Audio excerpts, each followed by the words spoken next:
আজকে ঘুরতে গেছি কিন্তু বাসা থেকে খাবার নিয়ে গেছি যেন বাহিরে কিছু কিনে খেতে না হয়, টাকা যেন বেঁচে যায়। আর আজকে অনেক চিপা চাপায় ঘুরতে গেছি, যেখানে মনে করেন ছেঁড়াছিড়ি বৈশা ডলাডলি করে সেখানে গেছি ঘুরতে। আর বাহিরে কিন্তু ডলাডলি করে প্রেমিক প্রেমিকারা, কখনো জামাই বউ কখনো ডলাডলি করে না। আর সেই প্রেমিক প্রেমিকার ডলাডলি দেখতে আমি গেছিলাম আজকে চিপাই। এমন জায়গায় কেউ ডলাডলি করে, আমি যতবারই স্মৃতিসৌধ গেছিলাম ততবারই সামনে থেকে ঘুরে আইছি। এবার ভাবছিলাম যে কোন আকাঙ্ক্ষী যেখানে বসে থাকে সেখানে আমি দেখে আসবো। তাই আজকে অনেক হাতে সময় নিয়ে গেছি, যেহেতু 3টার দিকে বের হয়েছে। জামাইরে বলছে আজকে কিন্তু কোনাকানি দেখবো। আর এই স্মৃতিসৌধের যদি আনাচে কোনাচে দেখতে যান আপনি, না হইলো 3-4 ঘন্টা 5 ঘন্টা তো লাগবেই ঘুরে সম্পূর্ণটা দেখার জন্য।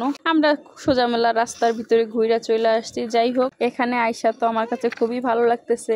যতবারই আইসি সামনে থেকে ঘুরে গেছি, এইবার একবার স্মৃতিসৌধের পিছনে আইসি। আইসা মনে করেন যে মনটা ফুরফুরে হয়ে গেছে। এখানে তো অনেক সুন্দর সুন্দর বাগান, অনেক মানুষ বসে আছে, আমার কাছে তো বেশ ভালো লাগতেছে। আর আজকে বাপ ছেলে দুজনকে এক কালার ড্রেস পরে আইছি, আমি খালি একটু পাল্টাই গেছি। যাই হোক, বাপ ছেলে এক কালার ড্রেস পরছে, তাই দেখে তো আমি অনেক বেশি খুশি হয়েছি। তো এখানে বসে একটু খাবার খাবো। এখানে আমি বাদাম বাজার নিয়ে আইছি, বাহির থেকে আচার নিয়ে আইছি, আর এখানে জাম নিয়ে আইছি। কি মনে করছেন, 2 বোতল পানিও নিয়ে আইছি, যেন পানি কিনা খাওয়া না লাগে। এর আগে ঢাকা একদিন গেছিলাম, আর এই কিনা বিশুদ্ধ পানি আমার তো গলা দিয়ে নামবে না, কারণ আমি তো ওগুলা খাওয়া অভ্যস্ত না। তাই আমি বাসা থেকে ফ্রিজ থেকে 2 বোতল পানি নিয়ে গেছি, যেন আমার ঠান্ডা পানিও খাওয়া হয় আর কিনেও খেতে না হয়। এতে দেখেন তো জামাই কত টাকা বাঁচাই দিছি। এই যে জাম আমি বাসা থেকে নিয়ে গেছি বাটিতে ভইরা। তারপরে এই যে মরিচ ডইলে নিয়ে গেছি আমি, যাই সেখানে সুন্দর করে বইসা তারপরে এই যে মাখায় নিলাম। আর খাইতে যে এত ভালো লাগতেছে, খোলামেলা জায়গা খাইতে আমার কাছে খুবই ভালো লাগতেছে। তা আমার জামাই তো বলতেছে তুমি পুরা বাসা বানায় ফেলেছো। জামাই যেমন চায় তাকুক, আমি তো খাই আরাম পাইতেছি, জামাই কিন্তু খাই না। তারপরে যে খাওয়া দাওয়া করে এসে দেখি এখানে এই যে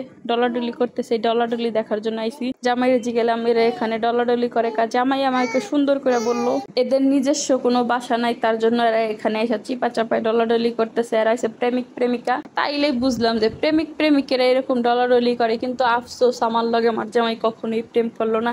তো জামার লাগে কতক্ষণ বকবক বকবক করে এই যে একা একা হাঁটতেছি, আর এখানে এই যে স্মৃতিসৌধ দেখতেছি। আর স্মৃতিসৌধের পিছন দিয়ে পুরাটাই ঘুরতে আমার কাছে তো বেশ ভালো লাগতেছে। তারপরে এই যে একটু সামনে চলে আসলাম, আর দেখেন কত সুন্দর দেখতে। আমার কাছে এই জায়গাটা আমি যতবারই যাই আমার মনে হয় সারা জীবন গেল মনে আমার মন ভরবে না, এত সুন্দর জায়গা। কিন্তু কোনো বাতাস নাই, এর জন্য একটু বেশি খারাপ লাগে। কিন্তু এক জায়গায় বসে থাকলে কিন্তু ভালোই লাগে, বা বেশি একটা গরমও লাগে না। এখানে বাবুর আব্বুরে বললাম আমাকে একটু ভিডিও করে দাও। আর জামাই রে বা কি কমু, এত বেশি গরম লাগতেছে। ছেলের আর ছেলের বাবার মনে করেন যে উনার তো একবার অবস্থা খারাপ। আমার তো ঘুরতে মন চাই, কিন্তু আমার ঘুরতে মন চাইলে কি হয়েছে, ছেলের বাবার তো প্রচুর পরিমাণ গরম। সেই আইসি 3টার দিকে, কিন্তু এখন 6টা বাজে, তাও দেখা যায় অনেক জায়গা ঘুরতে পারি না। আমার আবার এটা দেখার একটু শখ বেশি। তারপরে এই যে আমরা এখানে আইসা কতক্ষণ বসেছিলাম, এর ভিতরে দেখতেছি মাইকিং করতেছি সবাই বের হয়ে যান বের হয়ে যান। তা জামাই আবার কইতেছে সামনে হাইটা চলো, সামনে যাই একটু বইসা থাকবো।